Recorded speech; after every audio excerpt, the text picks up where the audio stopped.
Candy Montgomery was just a lonely housewife in search of a little fun. Man, they get to go to their jobs.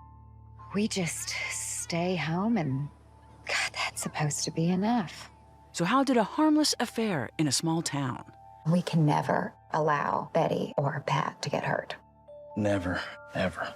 Become one of the biggest true crime sagas in all of Texas? Betty! Betty? Betty's dead.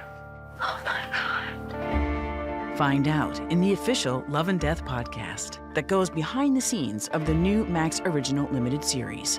Brought to you by HBO Max in partnership with Texas Monthly Studio, the in-house agency for Texas Monthly Magazine. Join me, Nancy Miller, as I do a deep dive into the 7-episode series with the cast and creators, including Elizabeth Olsen, who plays Candy Montgomery. I think I somehow always am drawn to characters that are morally conflicted or they frustrate people because they're anti-heroines. I want to understand them, get behind them, and trying to figure out how these people think and why they do what they do. Series writer and creator David E. Kelley. I think when you consider a series, the first question in any series is why this one? And what you're looking for is gripping subject matter and compelling characters. And this one just checked off all those boxes.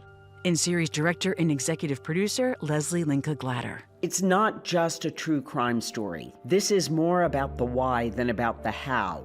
I personally think it's an American tragedy.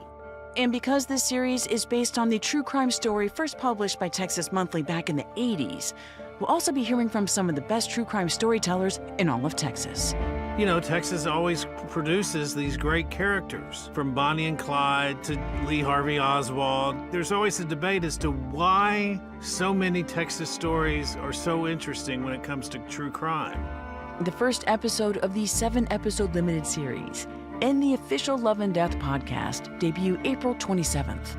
Watch the show, then listen to the Love and Death podcast, available wherever you get your podcasts, or stream it at HBO Max.